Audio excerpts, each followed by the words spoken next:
లో పరిచయం చేస్తున్న జాన్ వెస్లీ గారు కూడా రావాలని కోరుతూ ఉన్నాం. దయచేసి త్వరగా వేదిక మీదకి రండి. John Mark and John Wesley వేదిక మీదకి రావాలని కోరుతున్నాం. అలాగే పెనుగంచిప్రోలు మండల పాస్టర్స్ ఫెలోషిప్ అధ్యక్షులు, ఉపాధ్యక్షులు, తర్వాత సెక్రటరీ, జాయింట్ సెక్రటరీ, ట్రెజరర్ గారు వారు కమిటీ నుంచి వేదిక మీదకి రావాల్సిందిగా కోరుచున్నాం. అందుబాటులో ఉన్నవారు ఎవరైనా పెద్దలు దయచేసి రండి. అలాగే పాస్టర్ శ్యామ్ గారు ఉన్నారు, వారు కూడా రావాలని కోరుతున్నాం వేదిక మీదకి. 13వ అధ్యాయం 5వ వచనం. కొరింథీయులకు పౌలు రాసిన 2వ పత్రిక 13వ అధ్యాయం 5వ వచనం. మీరు విశ్వాసం గలవారై ఉన్నారో లేదో మిమ్మును మీరే శోధించుకొని చూచుకొనుడి, మిమ్మును మీరే పరీక్షించుకొనుడి. మీరు భ్రష్టులు కాని ఎడల యేసుక్రీస్తు మీలోనున్నాడని మిమ్మల్ని గురించి మీరే ఎరుగరా అని. పౌలు ఈ మాటలు రాసింది సంఘానికి, విశ్వాసుల సమూహానికి రాస్తూ మీకు విశ్వాసం ఉందో లేదో పరీక్షించుకోండి అంటున్నాడు. వింతగా లేదా? రాసింది ఎవరికి? సంఘానికా? సంఘంలో ఉండేది అందరూ ఎవరు? విశ్వాసులు కదా. అలాంటి విశ్వాసులకు రాస్తూ అంటున్నాడు, మీరు విశ్వాసం గలవారై ఉన్నారో లేదో మిమ్మల్ని మీరే పరీక్షించుకోండి, మిమ్మల్ని మీరే శోధించుకొని చూసుకోండి అని. అవును, సంఘంలో ఉన్నవారు అందరూ నిజ విశ్వాసులు కాకపోవచ్చు. అందుకే ఎవరికి వారు మన విశ్వాసం సరైందో కాదో, స్వచ్ఛమైందో కాదో, రక్షించేదో కాదో పరీక్షించుకుని, పరిశోధించుకుని, విమర్శించుకుని మనం విశ్వాసమో కాదో తేల్చుకోవడం చాలా ముఖ్యం. ఇదే మాట పేతురు కూడా అంటాడు. 2వ పేతురు 1వ అధ్యాయం 10వ వచనం అంటాడు, అందువలన సహోదరులారా మీ పిలుపును ఏర్పాటును నిశ్చయం చేసుకుంటకు మరి జాగ్రత్త పడుడి అని. కాబట్టి మనం పిలువబడ్డాం, దేవుని ఏర్పాటులో ఉన్నాం అన్న సంగతి మనం మరి నిశ్చయం చేసుకోవాలి అంటున్నాడు. అంటే పైన రాసినటువంటి సంగతుల ద్వారా మన భక్తి ఫలంతో కూడిందిగా, మన మారు మనసు దానికి తగిన ఫలంతో కూడిందిగా ఉంటేనే అది సరైన మారు మనసు కదా. ఆ రీతిగా భక్తికి తగిన లక్షణాలు మనలో మనం చూడడం ద్వారా మన పిలుపును, మన ఏర్పాటును మరి నిశ్చయం చేసుకోవాలి అని పేతురు కూడా చెబుతూ ఉన్నాడు. నేను ఇంతకుముందు వచ్చినప్పుడు చెప్పాను, మళ్ళా చెప్తా. నేను పుట్టి పెరిగింది తాడేపల్లిగూడెంలో. తాడేపల్లిగూడెం రైల్వే స్టేషన్ ఉదయం చాలా బిజీగా ఉంటుంది. ఎందుకంటే ఇటు విశాఖపట్నం వెళ్ళడానికి చాలా ఎక్స్ప్రెస్ ట్రైన్స్ వస్తూ ఉంటాయి. ఆ ట్రైన్స్ని క్యాచ్ చేయడం కోసం రాజమండ్రి, విశాఖపట్నం వెళ్ళడానికి చాలా రద్దీగా ఉంటుంది. ఒకరోజు ఏమైంది అంటే, టికెట్ కౌంటర్ దగ్గర చాలా పెద్ద క్యూ ఉంది, లైన్ ఉంది.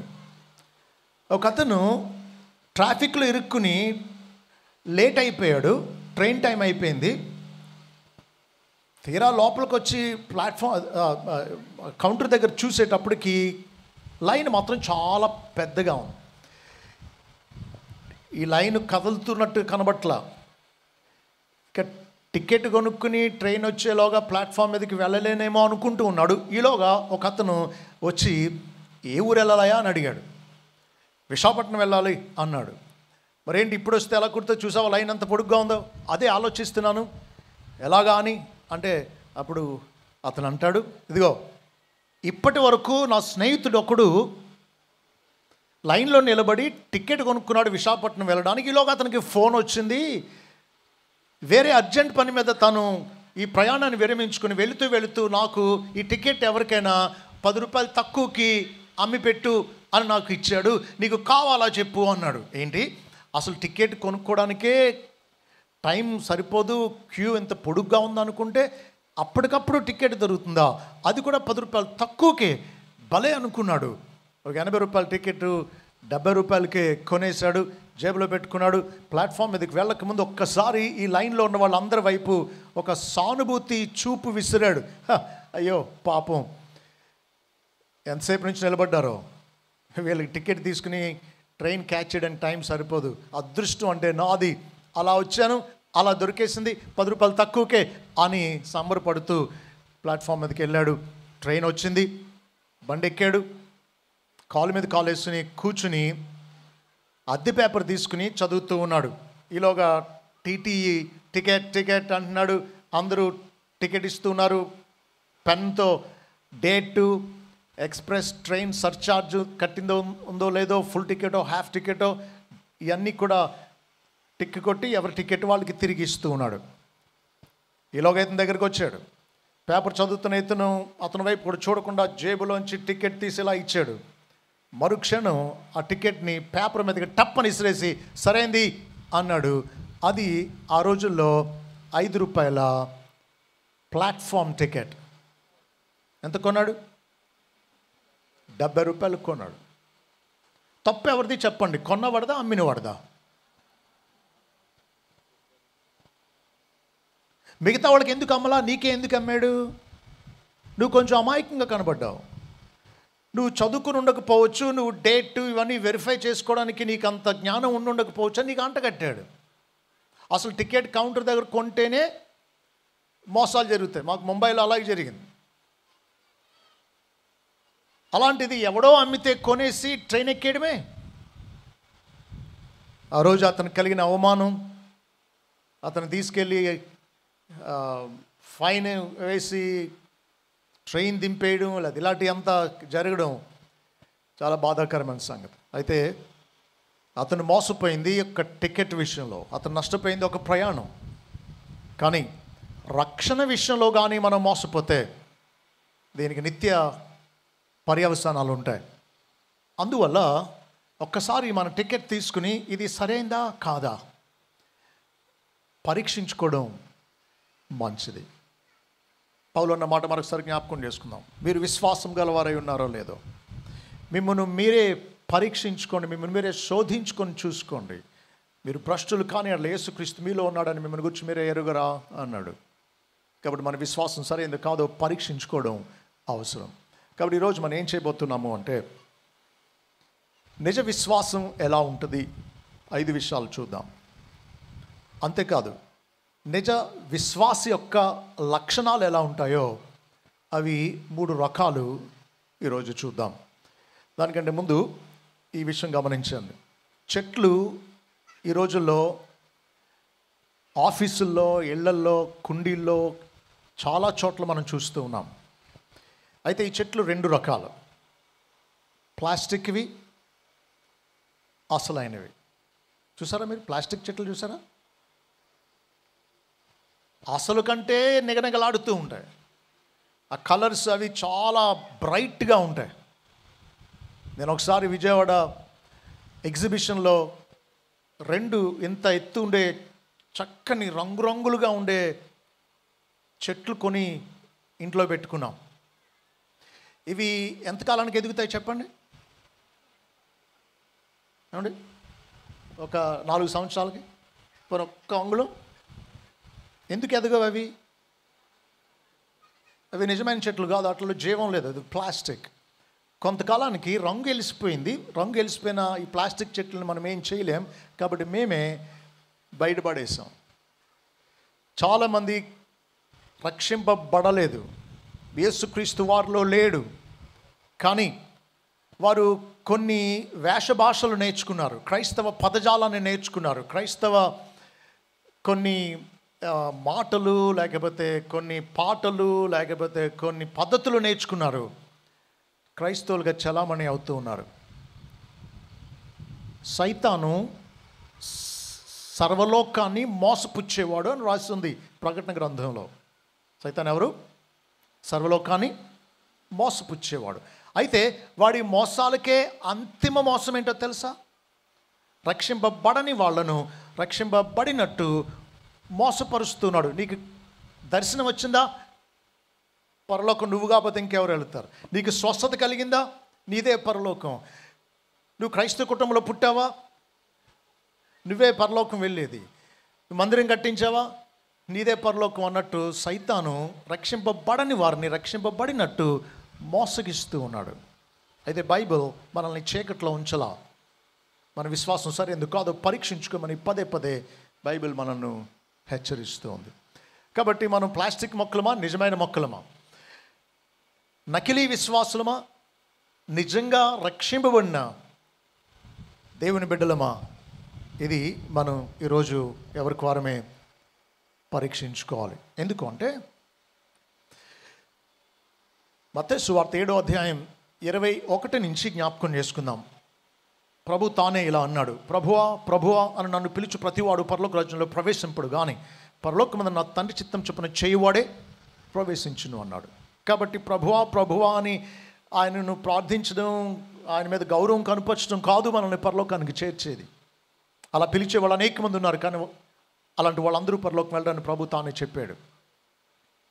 ఆ క్రింద అన్నాడు, ఆదినమున అనేకులు నన్ను చూచి నీ నామమున ప్రవచింపలేదా, నీ నామమున దయ్యమును వెళ్ళగొట్టలేదా, నీ నామమున అనేకమైన అద్భుతములు చేయలేదా అంటారట.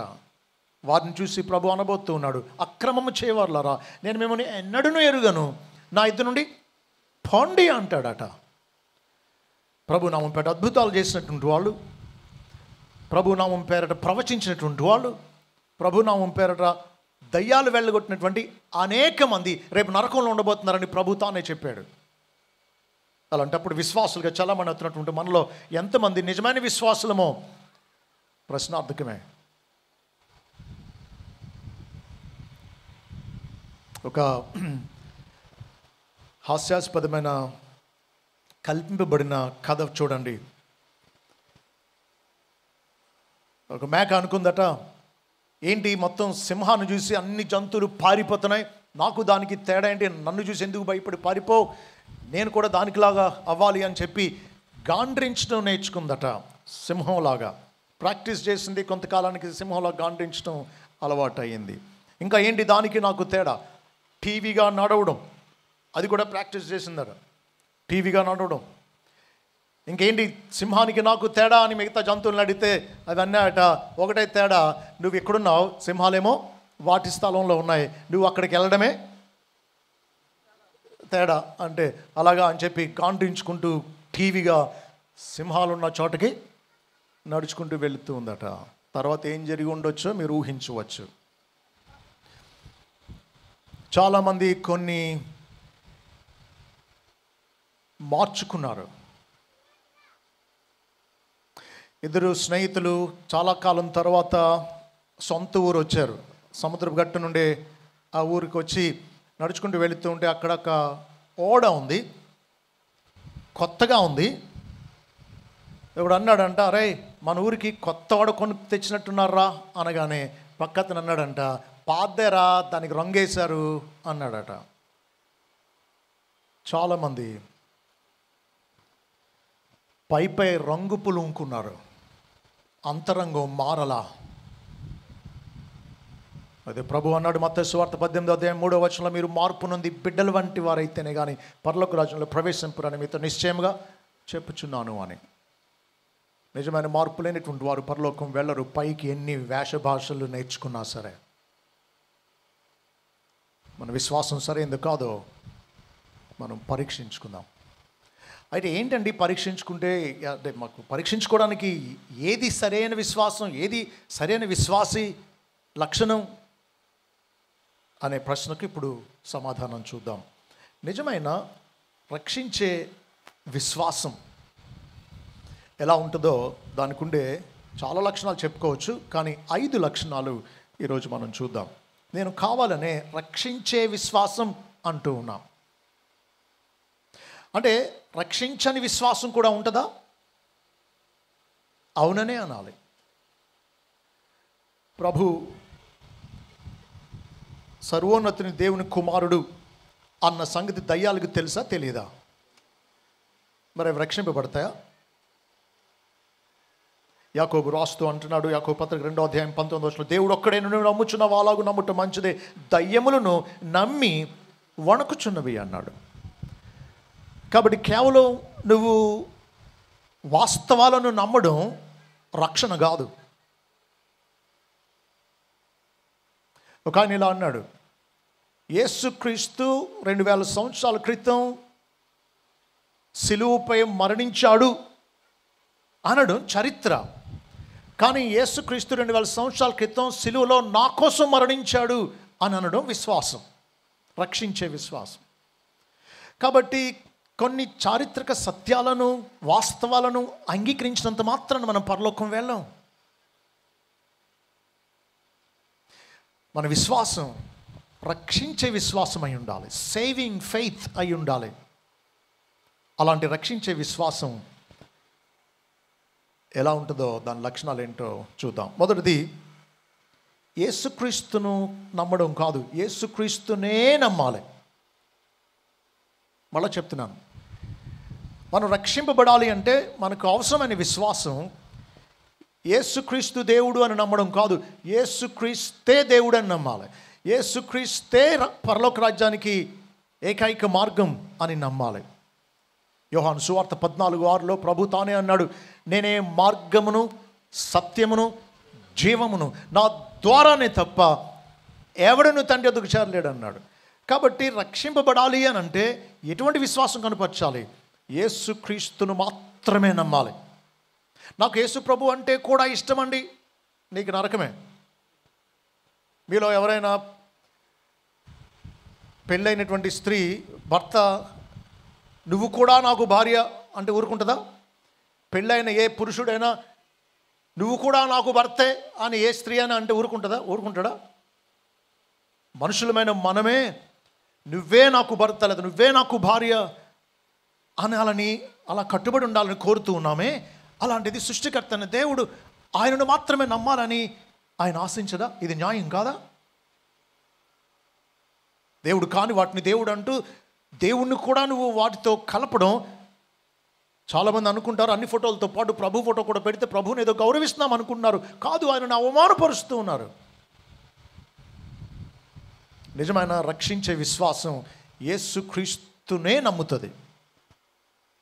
పేతురు అంటున్నాడు అపోస్తుల కార్యాలు 4:12లో, మరి ఎవని వలన రక్షణ కలుగదు.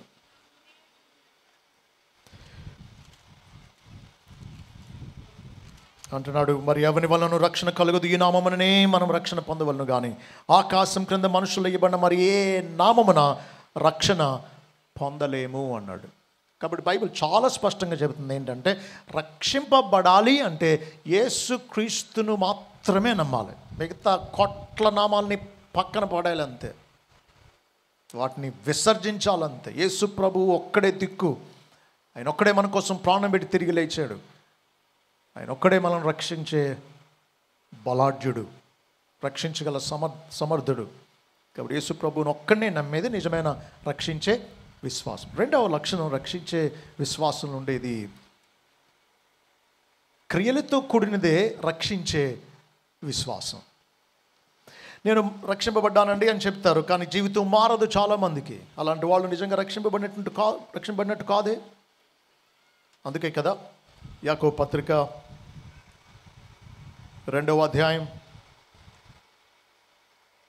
26లో అంటున్నాడు, ప్రాణము లేని శరీరం ఎలాగో మృతమో అలాగే క్రియలు లేని విశ్వాసమును మృతము అని. నేను 18 సంవత్సరాల నుండి నా భార్యను, తనకి ఉండే జాయింట్ పెయిన్స్, ఈ ఆటోఇమ్యూన్ డిజార్డర్ అంటారు, ఈ వ్యాధి నిమిత్తం వెల్లూరు తీసుకెళ్తాను. రాయ్ వెల్లూరు అంటారు కదా, పెద్ద హాస్పిటల్, సిఎంసి అని, Christian medical college and hospital అంటారు. అది ఎంత పెద్ద హాస్పిటల్ అంటే రోజుకి అవుట్ పేషెంట్స్ దాదాపు 10,000 మంది వస్తారు. అక్కడ అంత ప్రజలు వెళ్ళేవాళ్ళు వచ్చేవాళ్ళు, అసలు ఎంత క్రిక్కిరిసి ఉంటుందో. నేను అక్కడ ఒక విషయం గమనించాను. వీల్ చైర్ల మీద కొంతమంది పేషెంట్స్ని తీసుకెళ్తూ ఉంటారు, స్ట్రెచ్చర్స్ మీద కొంతమంది పేషెంట్స్ని తీసుకెళ్తూ ఉంటారు, వస్తా వెళ్తా ప్రజలు ఉంటారు. స్ట్రెచ్చర్ మీద పేషెంట్స్ని ఎక్స్రేకో, థియేటర్కో, రూమ్కో, లేకపోతే ఏదైనా టెస్ట్కో, వేరే వార్డుకో తీసుకెళ్తా ఉన్నప్పుడు కొంతమందికి ఇక్కడ దాకా కప్పుతారు, కొంతమందికి ఇది కూడా కప్పుతారు. ఏంటి తేడా? ఇక్కడ దాకా కప్పితే ప్రాణం ఉంది, ఇతను ఏదో ట్రీట్మెంట్కి తీసుకెళ్తున్నారు. ఈ కాస్త కూడా కప్పేస్తే ప్రాణం పోయింది తీసుకెళ్ళిపోతున్నారని అర్థం. ఈ కాస్తే తేడా. అవయవాలన్నీ ఒకలాగే ఉంటాయి,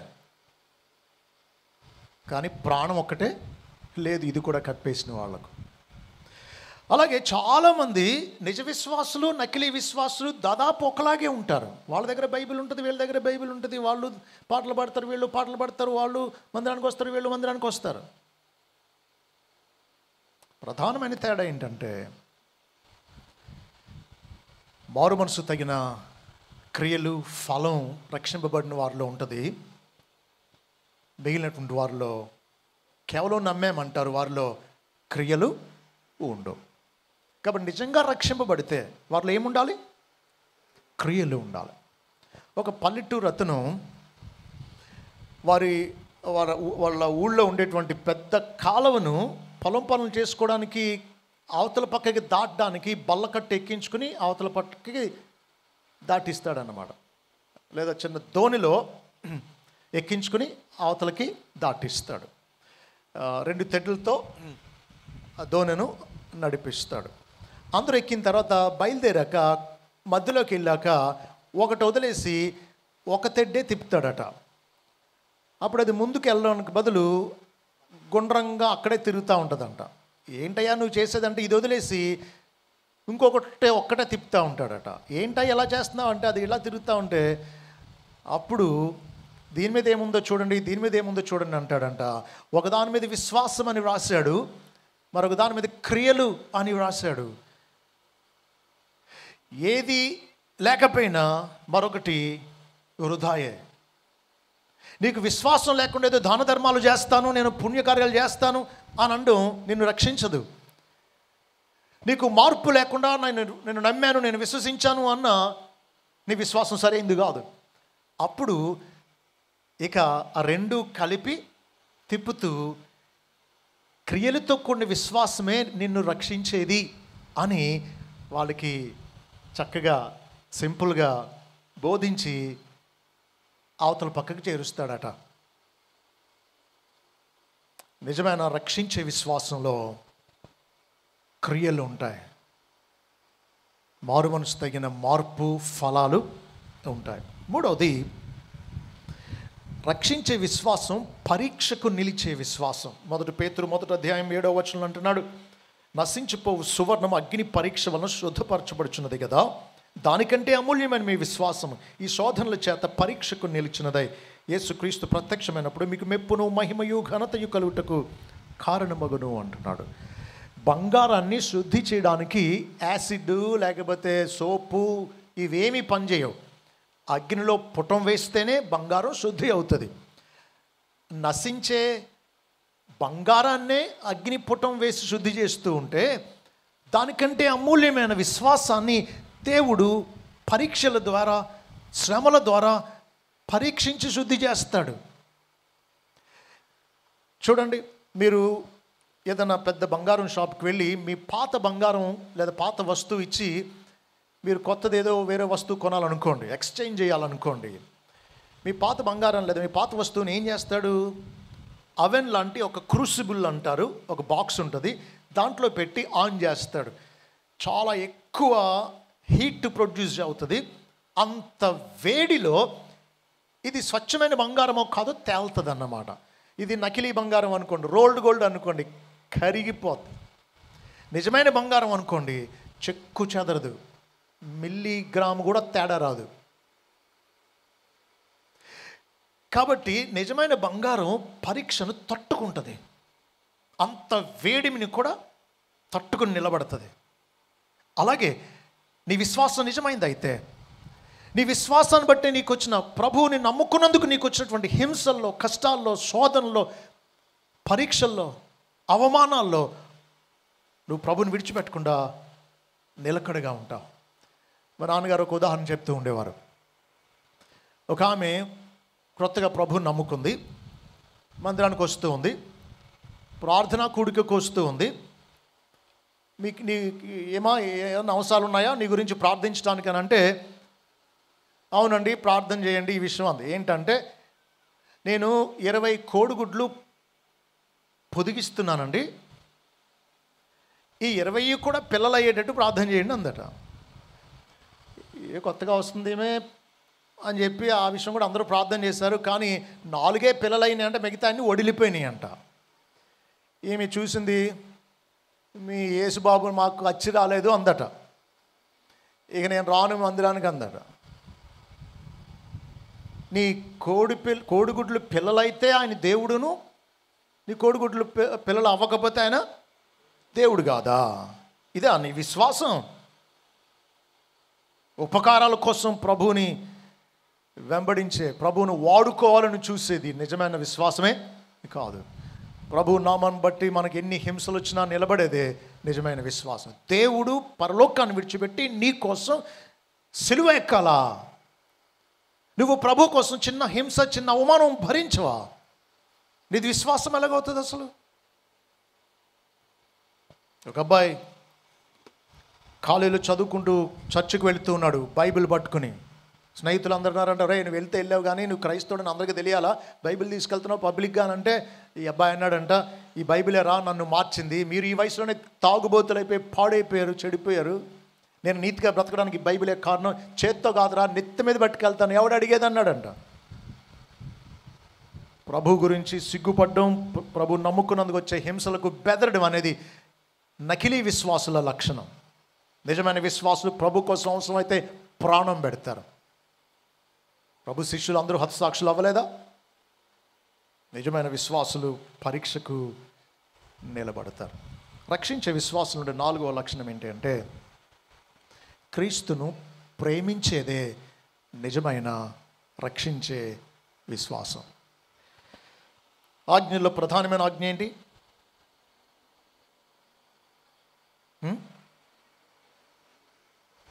ఆజ్ఞల్లో ప్రధానమైన ముఖ్యమైన మొదటి ఆజ్ఞ,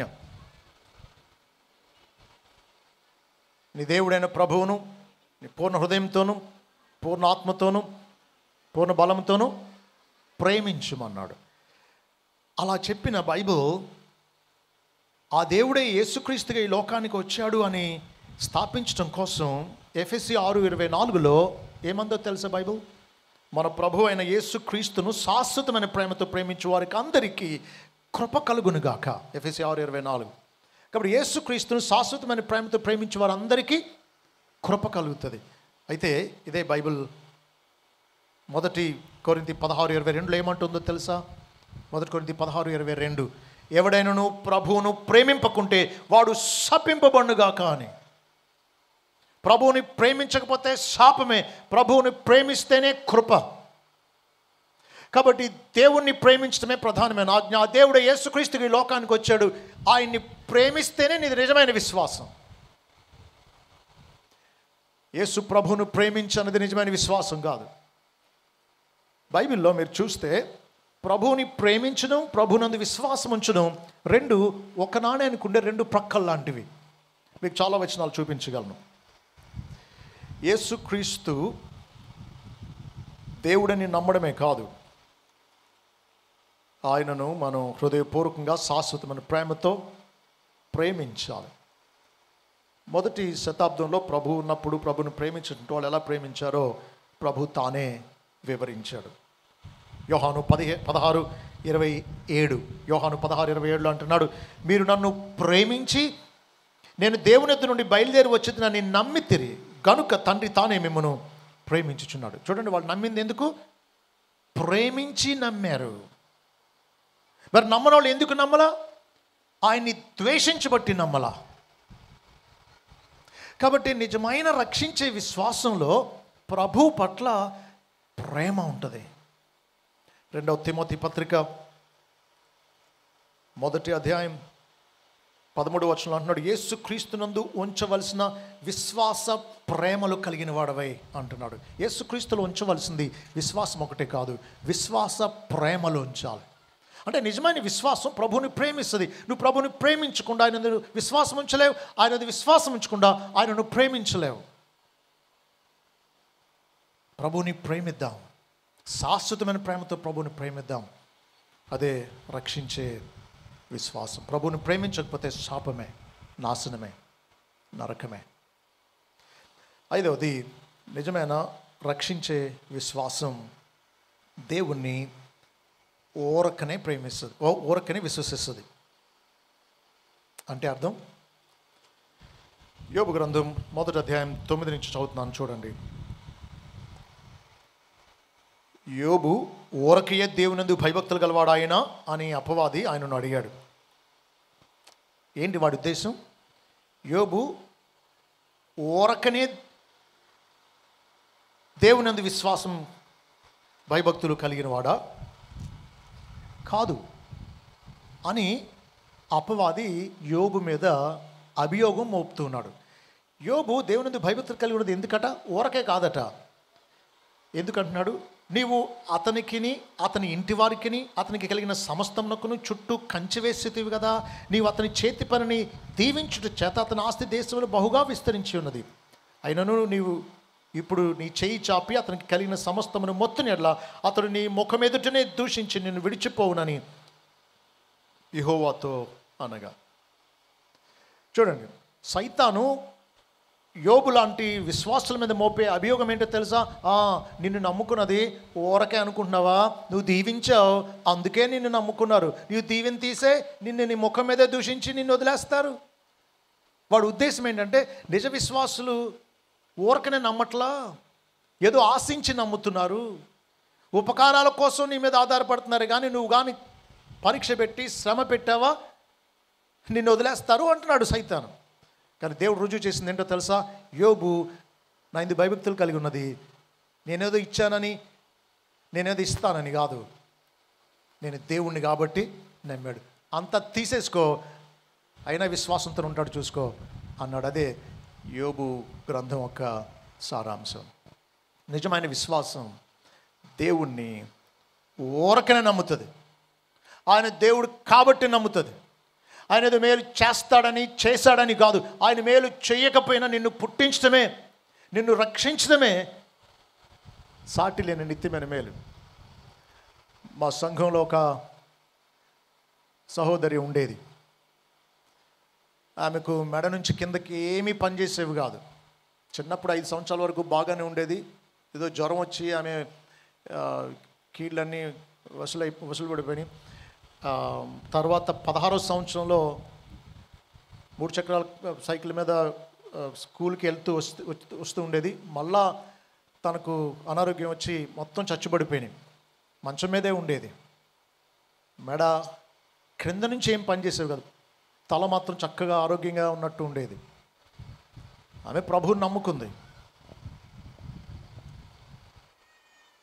ఏమి మార్పు రాలేదు. 25 సంవత్సరాలు మంచం మీద ఉంది అలా. కానీ ఎంత మంచి విశ్వాసం తెలుసా ఆమె? అలా మంచం మీద ఉంటూ బైబిల్ని 30 సార్లు చదివింది. లాస్ట్ రోజుల్లో సంవత్సరానికి 2 సార్లు చదివేసేది. 119 కీర్తన అంతా కంటత ఆమెకు. మత్తయి సువార్త 5, 6, 7 అధ్యాయాల్లో ఉండేటువంటి కొండ మీద ప్రభు చేసిన ప్రసంగం అంతా ఆమెకు కంటత. ఇంటికి వచ్చిన వారందరికీ సువార్త చెబితేనే కానీ వెళ్ళనిచ్చేది కాదు. ఆమె ద్వారా ఆమె కుటుంబం అంతా ప్రభువుని నమ్ముకున్నారు. ఆమె ఎందుకు నమ్మింది ప్రభువుని? బాగుపడుతుందని లేదా బాగుపడిందని కాదు. ఆయన దేవుడు, ఆయన నమ్మాలంతే. నువ్వు కోరినట్టు జరిగినా జరగకపోయినా దేవుడు దేవుడే. దేవుడిని నమ్మాల్సింది రోగాలు పోతాయనో, లేకపోతే మగపిల్లలు పుడతారనో, ఏదో పిల్లలు కాదన్నట్టు, లేదా ఏదో అప్పులు తీరుతాయనో కాదు. దేవుడిని నమ్మాల్సింది. ఆయన దేవుడు, ఆయన రక్షకుడు, ఆయన తీర్పరి. ఆయన కాదని ఎక్కడికి వెళ్తాం? ఆయనను ఊరకనే నమ్మాలి. నువ్వే పరిస్థితిలో ఉన్నా ఆయన నమ్మాలి. దుర్బోధకులు అబద్ధ వాగ్దానాలు చేస్తున్నారు. హైదరాబాద్లో దుర్బోధకుడు ఒక చర్చ్ క్యాప్షన్ ఏంటో తెలుసా? మీ దుఃఖ దినములు సమాప్తములగునని. ఏది అతను సంఘానికి వస్తున్నాడు, దుఃఖ దినాలు సమాప్తం అయిపోతాయట. నిజానికి దుఃఖ దినాలు సమాప్తం అయ్యేది ఎప్పుడో తెలుసా? శరీరంలోంచి బయటపడ్డప్పుడు, పరలోకానికి వెళ్ళినప్పుడే. అంటే ఈయన అందరినీ పైకి పంపేస్తాడా ఏంటి? ఒక పెద్ద ఆయన దగ్గరకు ఒక ఆమె వచ్చి, అయ్యా నా కోసం ప్రార్థన చేయండి అంది. దేని గురించి అయినమ్మా అంటే అస్తమాను జలుబు వస్తుందండి అని అంటే ఈయన అన్నాడు, అమ్మా ముక్కున్నంతకాలం జలుబు వస్తుందమ్మా, ముక్కు తీసేయమని అడగనా అన్నాడు. ఎంతసేపు జలుబులు దగ్గులు లేకపోతే రోగాలు పోవడం కోసమే ప్రజలు తాపత్రయపడుతున్నారు. దేవుణ్ణి వాడుకుంటున్నారు ఉపకారాల కోసం, తాత్కాలికమైన మేళ్ల కోసం. ఆయన్ని ఎంత అవమానపరుస్తున్నారు. సైతాను కూడా అదే అంటున్నాడు, ఊరకనే నమ్మలేదేళ్ళని. నకిలీ విశ్వాసులు అందరూ నమ్మింది ఊరకనే కాదు, ఏదో ఆశించి. కానీ నిజమైన విశ్వాసులు ఊరకనే నమ్ముతారు. ఆయన దేవుడు కాబట్టి నమ్ముతారు. అంత మీరు చెప్పండి, అమ్మ అన్నది వంట వండుతుందని, బట్టలు ఉతుకుతుందని, ఇల్లు ఉడుస్తుందని కదా. చెప్పండి, ఇవేమి చెయ్యకపోయినా సరే నిన్ను కన్నది ఆ ఒక్క కారణం చాలు, నువ్వు ఆమెను అమ్మ అని అనాల్సింది. దేవుణ్ణి దేవుడు అనాల్సింది. ఆయన దేవుడు అంతే, సృష్టికర్త అంతే. నీకేం మేలు చేసినా చెయ్యకపోయినా ఆయన దేవుడే. ఊరకనే ఆయన విశ్వాసం ఉంచేది నిజమైన విశ్వాసం. కాబట్టి ఇప్పటివరకు మనం చూసింది నిజమైన విశ్వాసానికి ఉండే లక్షణాలు చూసాం. చెప్తారా? మొదటిది, యేసుక్రీస్తునే విశ్వసించాలి. రెండవది, క్రియలతో కూడిందే నిజమైన రక్షించే విశ్వాసం. మూడవది, పరీక్షకు నిలిచేది. నాలుగవది, క్రీస్తుని ప్రేమించేది. ఐదవది, ఊరకనే ఏ ఉపకారాలను ఆశించకుండా ఆయన దేవుడు కాబట్టి నమ్మేది.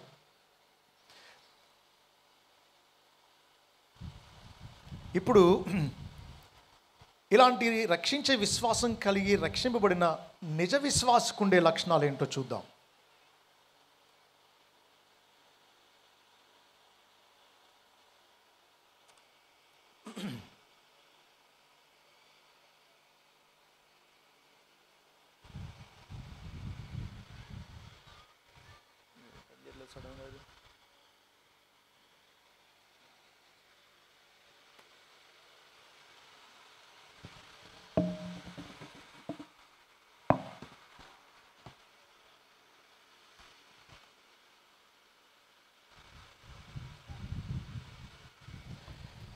చూడండి,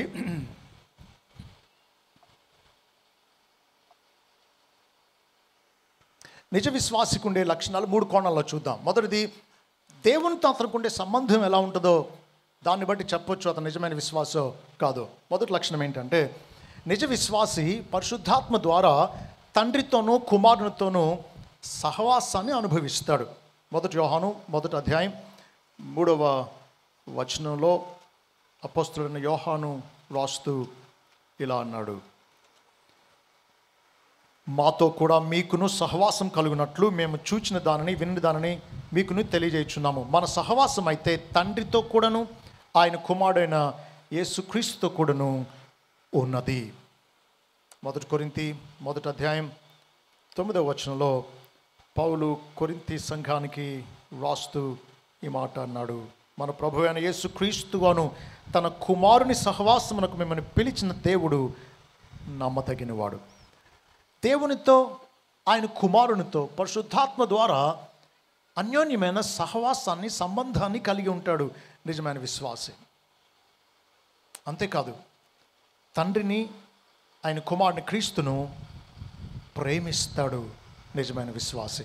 1 యోహాను 5:1 అంటున్నాడు, యేసే క్రీస్తై ఉన్నాడని నమ్ము ప్రతివాడును దేవుని మూలంగా పుట్టి ఉన్నాడు, పుట్టించిన వారిని ప్రేమించు ప్రతివాడును ఆయన మూలంగా పుట్టిన వారిని ప్రేమించును. మనం దేవుని మూలంగా పుడితే దేవుణ్ణి ప్రేమిస్తాం, ఆయన కుమారుని యేసుక్రీస్తుని కూడా ప్రేమిస్తాం. నిజ విశ్వాసకుండే లక్షణం దేవుని పట్ల ప్రేమ, యేసుక్రీస్తు పట్ల ప్రేమ. అంతేకాదు, మనం నిజంగా రక్షింపబడితే క్రీస్తును దేవుని కుమారుడు అని మనం ఒప్పుకునేటట్లు పరిశుద్ధాత్ముడు చేస్తాడు. అంతేకాదు, చదువుతూ ఉన్న వింటూ ఉన్న వాక్యం అర్థమవుతుంది అంటే మనం రక్షింపబడ్డామన్నమాట. ఎందుకు? మనకు వాక్యాన్ని అర్థం చేయించేది ఎవరు? పరిశుద్ధాత్ముడు. 1 కొరింథీ పత్రిక 2వ అధ్యాయం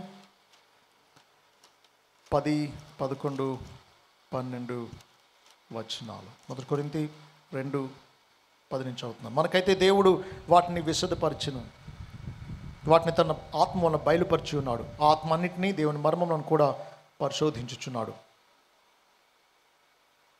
12వ వచనం, దేవుని వలన మనకు దయచేయబడిన వాటిని తెలుసుకున్నట్టుకే మనము లౌకికాత్మను కాక దేవుని నుండి వచ్చు ఆత్మను పొంది ఉన్నాము. దేవుని సత్యాలను గ్రహిస్తున్నాము అని అంటే మనం రక్షింపబడ్డామన్నమాట. అంతేకాదు, దేవునితో మనకుండే సంబంధం నిజంగా రక్షింపబడితే ఎలా ఉంటుంది అంటే, మనం ప్రేమిస్తున్న క్రీస్తును చూడాలని ఆయన రాకడ కోసం ఎదురు చూస్తాం, ఆయన రాకడను అపేక్షిస్తాం. ప్రభు రాకడను అపేక్షిస్తూ ఆయన ఎప్పుడు వస్తాడా అనే ఆశ కలిగినటువంటి వాళ్ళు రక్షింపబడ్డారనడానికి రుజువు అదే. ప్రభుని ప్రేమిస్తే ఆయన్ని చూడాలనుకుంటా. మీరు ఎవరినన్నా ప్రేమిస్తే వాళ్ళని చూడాలని అనుకోరా? మా పిల్లలు ఇద్దరు అమెరికాలో ఉంటారు. వాళ్ళంటే మాకు ప్రేమ, మీకు మీ పిల్లలంటే ప్రేమ ఎలాగో అలాగే మాకును. అయితే వాళ్ళు దూరంగా ఉన్నారు కాబట్టి వాళ్ళు వస్తారు అన్న సంగతి తెలిస్తే అసలు 3-4 నెలల తర్వాత వస్తారన్న కౌంట్ డౌన్ స్టార్ట్ అవుతుంది. ఇంకా 50 రోజులే, ఇంకా 40 రోజులే, ఇంకా 25 రోజులే అని అలా ఉత్కంఠ పెరుగుతూ ఉంటుంది, ఆశ పెరుగుతూ ఉంటుంది. వాళ్ళ కోసం అన్ని ఏర్పాట్లు చేస్తూ ఉంటాం, ఎప్పుడా అని ఎదురు చూస్తూ ఉంటాం. ఎందుకు? వాళ్ళంటే ప్రేమ కాబట్టి. ప్రభుని ప్రేమిస్తే ప్రభు రాకడ కోసం ఆశ, ప్రేమ, అపేక్ష మనలో ఉంటుంది. రెండవ కోణంలో మనం చూద్దాం. నిజంగా రక్షింపబడితే మనతోనే మనకుండే సంబంధం, మొదటిది దేవునితో మనకుండే సంబంధం ఎలా ఉంటుందో చూసాం. మనతో మనకుండే సంబంధం కూడా రక్షింపబడ్డామో లేదో తేల్చే సంగతి. మనలో ఆత్మీయ జీవితంలో ఎదుగుతాం రక్షింపబడితే. ప్లాస్టిక్ చెట్లు ఎదగమని చూసాం. నిజమైన చెట్లు తప్పనిసరిగా నెమ్మదిగానైనా ఖచ్చితంగా పెరుగుతాయి. అలాగే నిజమైన విశ్వాసి రక్షణలో ఎదుగుతాడు. ఎదుగుతున్నట్టు రుజువులు ఏంటో తెలుసా? సత్యానికి అసత్యానికి తేడా గ్రహిస్తాడు నిజమైన విశ్వాసి. చిన్నపిల్లలకు 20 పైసలకు 10 పైసలకు తేడా తెలిసేది కాదు చిన్నప్పుడు మా పిల్లలకి. 5 రూపాయల కాయిన్ చిన్నగా ఉంటుంది, 20 పైసల కాయిన్ పెద్దగా ఉండేది. కాబట్టి రెండు పక్కన పెడితే 20 పైసలది పెద్దగా ఉంది కాబట్టి అదే తీసుకునేవారు. కానీ ఏదిగాక తేడా తెలుస్తుంది, ఏది విలువైందో తెలుస్తుంది. అలాగే నువ్వు ఎదుగుతూ ఉంటే నీకు దుర్బోధకులు ఎవరో నిజమైన బోధకులు ఎవరో నీకు గ్రహింపు అవుతుంది. ఇలాంటి విచక్షణ నీ ఆత్మీయ జీవితానికి కలగడమే నువ్వు రక్షింపబడ్డావు అనడానికి రుజువు. దుర్బోధకులు ఎవరిని మోసం చేయగలరో తెలుసా? రక్షింపబడని వారిని, ఒక రక్షింపబడిన ఎదగినటువంటి వారిని, వాక్యం తెలియనటువంటి వారిని. 1 యోహాను 4:1 యోహాను అంటున్నాడు, ప్రియులారా, అనేకులైన అబద్ధ ప్రవక్తలు లోకంలోనికి బయలు వెళ్ళి ఉన్నారు కనుక ప్రతి ఆత్మను నమ్మక ఆయా ఆత్మలు దేవుని సంబంధమైనవో కావో పరీక్షించుడి అంటున్నాడు. 1వ శతాబ్దంలోనే అనేకులను అబద్ధ ప్రవక్తలు లోకంలోనికి బయలు వెళ్ళి ఉన్నారు అంటున్నాడు. వాళ్ళు బ్యాక్టీరియా కంటే ఇంకా ఎక్కువగా ఇప్పుడు అభివృద్ధి అయిపోయారు. దుర్బోధకులు ఎక్కువ మంది ఉన్నారు, నిజమైన బోధకులు తక్కువ మందే ఉన్నారు. ప్రజలను దేవుని పేరట దోచుకునే వాళ్ళు ఎక్కువ మంది ఉన్నారు. ప్రజల కోసం తమను తాము వ్యయపరుచుకుంటూ శ్రమ అయినా సరే, హింస అయినా సరే, స్వచ్ఛమైన వాక్యాన్ని రాజీ పడకుండా బోధిస్తూ రేపు దేవుని ముందు నిలబడి బలా నమ్మకమైన మంచి దాసులా అని అనిపించుకోవాలని యథార్థంగా నమ్మకంగా బ్రతికే సేవకులు కూడా ఉన్నారు. వీరిద్దరి మధ్య తేడా తెలియకపోవడం నువ్వు రక్షింపబడ్డావో లేదో. నువ్వు నిజంగా రక్షింపబడితే సత్యానికి అసత్యానికి తేడా గ్రహిస్తావు.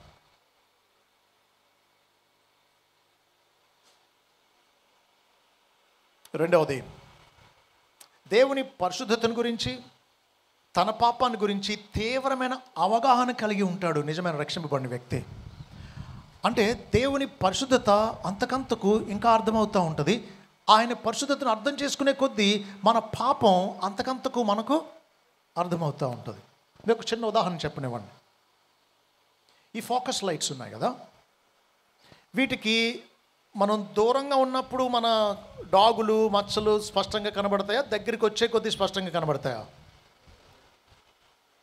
నువ్వు ఆత్మీయ జీవితంలో దేవునికి సన్నిహితంగా ఎదిగే కొద్దీ ఇంతకుముందు పర్లేదులే అనుకున్నది కూడా ఇప్పుడు చాలా పెద్ద పొరపాటుగా కనబడుతుంది.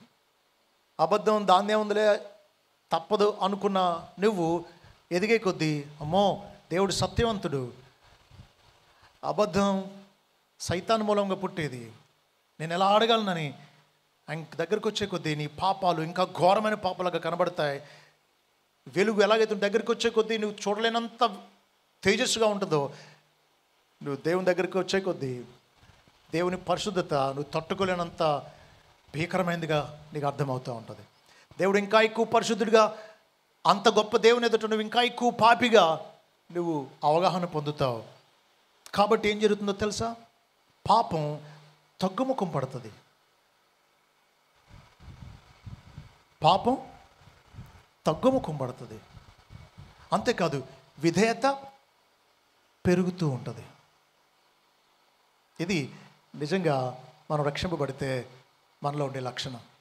10 సంవత్సరాలైంది, ఇంకా మనిషి జీవితం ఏమాత్రం ఆత్మీయంగా ఎదుగుదల లేదు అని అంటే రక్షింపబడ్డాడని ఎలాగంటాం? ఇది ప్లాస్టిక్ చెట్టు అనడానికి ఆస్కారాలు ఎక్కువ ఉన్నాయి. ఎదగకుండా 10 సంవత్సరాల నుంచి అలాగే ఉంది అంటే పాపం తగ్గుముఖం పట్టాలి, విధేయత పెరుగుతూ ఉండాలి. ఇదే నిజ విశ్వాసులు ఉండే లక్షణం. నీ జీవితాన్ని నువ్వు పరీక్షించుకోవాల్సిందిగా కోరుతూ ఉన్నాను. ఇక మూడవదిగా, ఆఖరిగా, ఇతరులతో మనకుండే సంబంధాన్ని బట్టి మనం రక్షింపబడ్డామో లేదో మనకు అర్థమవుతుంది, ఇతరులకి అర్థమవుతుంది. నిజంగా రక్షింపబడితే ఇతరులతో ఎలా ఉంటామో తెలుసా? లోకాన్ని, లోక నటనను అంతకంతకు విసర్జిస్తాం. యాకోబు 4:4 అంటున్నాడు, వ్యభిచారులు రారా, ఈ లోక స్నేహము దేవునితో వైరమని మీరు ఎరుగరా అంటున్నాడు. ఎవడు ఈ లోకంతో స్నేహము చేయగోరునో వాడు దేవునికి శత్రువగును అంటున్నాడు. దేవునికి భిన్నంగా, వ్యతిరేకంగా, సైతాను చేత ప్రేరేపింపబడి నడపబడుతున్నటువంటి లోక చెడ్డ వ్యవస్థను నువ్వు ప్రేమిస్తున్నావు అని అంటే నువ్వు దేవుని పక్షంగా ఉన్నట్టు ఎలా ఉంటుంది? నిజంగా రక్షింపబడిన వాళ్ళమైతే ఈ లోకాన్ని, ఈ లోకం నుండే విగ్రహ పూజలు, అక్రమం, అన్యాయం, మోసం, అబద్ధం, పాపం, జారత్వం, ఈ నటన, దీని అంతటిని విసర్జిస్తాం. 1 యోహాను 5:19 అంటున్నాడు, మనము దేవుని సంబంధులమనియు లోకమంతయు దుష్టుని యందున్నదనియు ఎరుగుదుము అంటున్నాడు. 18 అంటున్నాడు, దేవుని మూలంగా పుట్టినవాడు ఎవడును పాపము చేయడని ఎరుగుదుము. దేవుని మూలంగా పుట్టినవాడు తన్ను భద్రము చేసుకొనును గనుక దుష్టుడు వాని ముట్టడు. మనం భద్రం చేసుకుంటూ లోకాన్ని అంతకంతకు విసర్జించాలి. రక్షింపబడిన కొత్తలో అంటే బంధువులు వాళ్ళ వ్రతానికి పిలిస్తే వెళ్ళిపోయేవాళ్ళం, లేకపోతే ఏదో యాట్ వేశారు అక్కడ పూజలో భాగంగా బలి అర్పించారంటే దానికి కూడా వెళ్ళి తినేసేవాళ్ళం. తర్వాత అర్థమైంది, అమ్మో నేను దేవుని బిడ్డనై ఉండి విగ్రహ పూజలు ఎలా ఏకీపించగలను అని. నువ్వు లోకాన్ని అంతకంతకు విసర్జించాలి. అప్పుడేం జరుగుతుందో తెలుసా? లోకం నిన్ను ద్వేషిస్తుంది.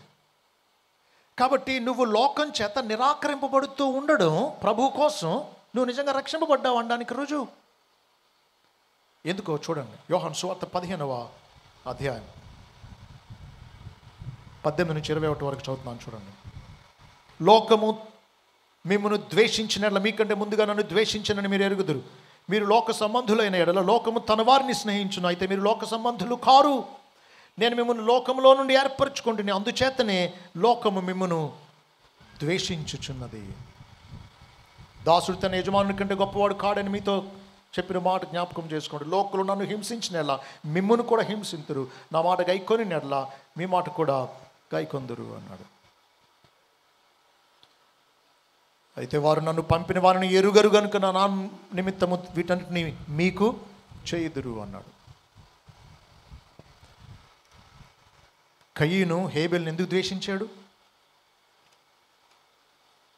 1 యోహాను 3:12 అంటున్నాడు, మనం కయ్యను వంటి వారమై ఉండరాదు. వాడు దుష్టుని సంబంధి అయి తన సహోదరుని చంపాను. వాడు అతను ఎందుకు చంపాను? తన క్రియలు చెడ్డవి, తన సహోదరుని క్రియలు నీతి గలవినై ఉండెను గనుకనే కదా. సహోదరుల లోకం మిమ్మల్ని ద్వేషించిన ఆశ్చర్యపడకూడి అంటున్నాడు. కాబట్టి లోకాన్ని ఎప్పుడైతే మనం విసర్జిస్తామో లోకం మనల్ని ద్వేషిస్తుంది, నిరాకరిస్తుంది. 1 పేతురు 4:12 నుంచి అంటాడు, మీలో ఎవడు కూడా నరహంతుడుగా కానీ దొంగగా కానీ హాని పొందకూడదు, శిక్ష అనుభవించకూడదు. క్రైస్తవుడు అయినందుకు మీలో ఎవరైనా శ్రమ అనుభవిస్తే ఆ పేరును బట్టే దేవుని మహింపరచాలి అంటున్నాడు. కాబట్టి లోకాన్ని విశ్వాసి విసర్జిస్తాడు, కాబట్టి లోకం విశ్వాసని ద్వేషిస్తుంది. కాబట్టి విశ్వాసం ఏం చేయాలి? ఆఖరిగా లోకంలో ప్రేమ దొరకదు కాబట్టి తోటి విశ్వాసులను ప్రేమించాలి. నిజ విశ్వాసం ఏం చేస్తాడు? తోటి విశ్వాసులను ప్రేమిస్తాడు. ఎందుకు? లోకం ద్వేషిస్తూ ఉంది, లోకం నిరాకరిస్తోంది. మరి ప్రేమించడానికి, ప్రేమను అనుభవించడానికి విశ్వాసం ఇంకా దొరికింది ఎవరు? మిగిలింది ఎవరు? తోటి విశ్వాసులు కదా. ఈ మాట గమనించండి. దేవుణ్ణి ప్రేమించేవాళ్ళు దేవుని బిడ్డలను కూడా ప్రేమించాలి. అదే అంటున్నాడు మొదటి యోహాను పత్రిక 4వ అధ్యాయం 20-21 వచనాలు. ఎవడైనా నేను దేవుని ప్రేమించున్నానని చెప్పి తన సహోదరిని ద్వేషించినట్లు అతడు అబద్ధికుడగును. తాను చూచిన తన సహోదరిని ప్రేమింపని వాడు తాను చూడని దేవుని ప్రేమింపలేడు. దేవుని ప్రేమించువాడు తన సహోదరిని కూడా ప్రేమింపవలన ఆజ్ఞను మనం ఆయన వలన పొంది ఉన్నాము అంటున్నాడు. నేను ముగిస్తున్నాను. మనం నిజమైన విశ్వాసులం అయితే తోటి విశ్వాసులను ప్రేమిస్తాం. అసలు ఒకే మందిరానికి వస్తూ కూడా, ఒకే బలలో పాలు పొందుతూ కూడా తోటి విశ్వాసం అంటే గిట్టని, పడని, ముఖం తిప్పేసుకునే, ద్వేషించే వ్యక్తివి. నువ్వు కయ్యను సంతానం, నువ్వు సాతాను సంబంధి. మీకు విషయం చెప్పనా? ప్రేమ దైవ లక్షణం. దేవుని పిల్లలు మాత్రమే ప్రేమించగలరు, శత్రువును కూడా. నువ్వు ప్రేమించలేకపోతున్నావు, క్షమించలేకపోతున్నావు, ప్రతీకార ఇచ్చుతో రగులుకు పోతున్నావు అని అంటే నువ్వు సైతాను సంబంధివి. అందుకే అంటున్నాడు 1 యోహాను 3:14 నుంచి, మనం సహోదరులను ప్రేమించున్నాం కనుక మరణం నుండి జీవంలోనికి దాటి ఉన్నామని ఎరుగుదము. ప్రేమ లేనివాడు మరణమందు నిలిచి ఉన్నాడు. తన సహోదరుని ద్వేషించువాడు నరహంతకుడు. ఏ నరహంతకుని అందు నిత్య జీవము ఉండదని మీరు ఎరుగుదురు అంటున్నాడు. అలాగే 10వ వచనంలో అన్నాడు, దీన్ని బట్టి దేవుని పిల్లలు ఎవరో అపవాది పిల్లలు ఎవరో తేటపడు. నీతిని జరిగించని ప్రతివాడును తన సహోదరుని ప్రేమింపని ప్రతివాడును దేవుని సంబంధులు కారు. దేవుడు నిన్ను ఉచితంగా క్షమించాలా? నీ విస్తార పాపాలు క్షమించాలా? నువ్వు కొన్ని పాపాలు నీ తోటి విశ్వాసవి క్షమించవా? చాలా అవసరాలు ఉన్నాయి,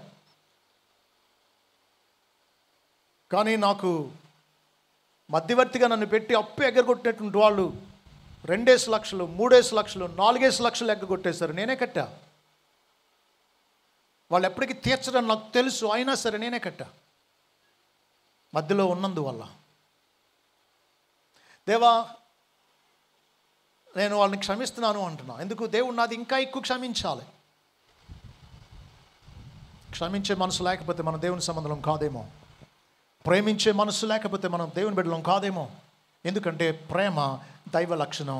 దేవుని పిల్లలు మాత్రమే ఈ లక్షణాన్ని కలిగి ఉంటారు.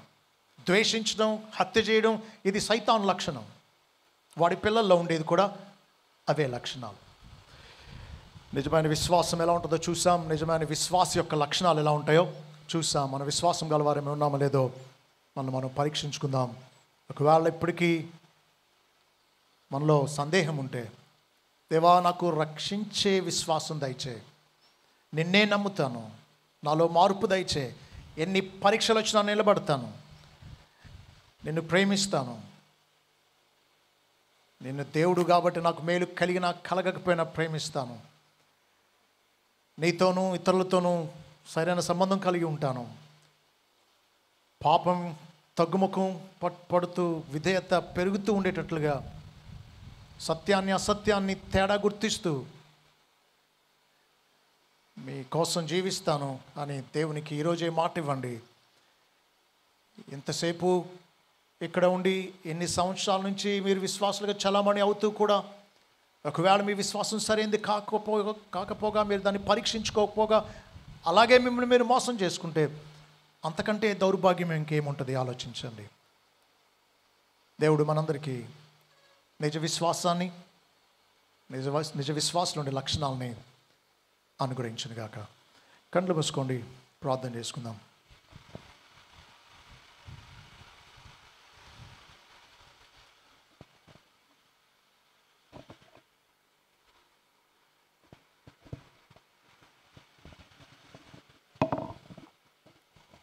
దయచేసి కళ్ళు మూసుకుందామండి. ఒక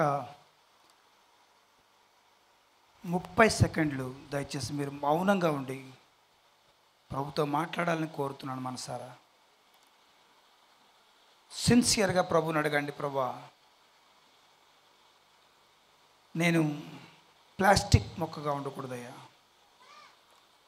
నేను నిజంగా పచ్చగా ఎదిగి పుష్పించే మొక్కగా ఉండాలయ్యా.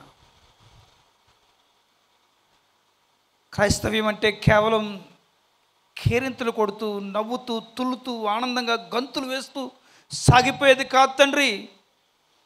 నీ మహిమ కొరకు జీవించే జీవితం, పరిశుద్ధత కొరకు ఆరాటపడే అపేక్షించే జీవితం. నాకు అలాంటి జీవితం దయచేయమని. ఒకవేళ మీకు కంటి నుంచి ఒక కన్నీటి చుక్క కారితే ప్రభు మీ స్పందన బట్టి సంతోషిస్తాడు. ఒక్క మాట చెప్దాం ప్రభుకి, నన్ను నిజ విశ్వాసగా మార్చు తండ్రి. నీతో నాకు సంబంధం పటిష్టంగా ఉండాలి, నాతో నాకు సంబంధం దృఢంగా ఉండాలి. నా తోటి వారిని నేను ప్రేమించే మనస్సు నాకు రావాలయ్యా. ఎన్ని పరీక్షలు వచ్చినా,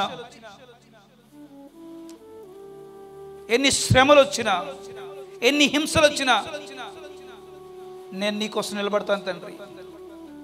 నువ్వేదో ఇస్తావని చేస్తావని కాదు, ఊరక నేను దేవుడు కనుక సాతానుకు రుజువు చేస్తాను నేను నిజమైన దేవుని బిడ్డనని. ఇదే నీ తీర్మానం అయితే నీకోసం ప్రార్థన చేయాలనే ఆశ నాకు ఉంది. కళ్ళు మూసుకుని ప్రార్థిస్తున్న వారిలో ఎవరైనా సరే నేను నిజమైన విశ్వాసిగా ఎదగాలి అనే ఆశ ఉంటే మీకోసం పరిశుద్ధాత్మ ప్రేరణతో ప్రార్థన చేసి ఆ కరుణాహస్తానికి మిమ్మల్ని అప్పగించాలని నేను కోరుతున్నాను. ఆయన సహాయం లేకుండా మనం ముందుకు సాగలేం కాబట్టి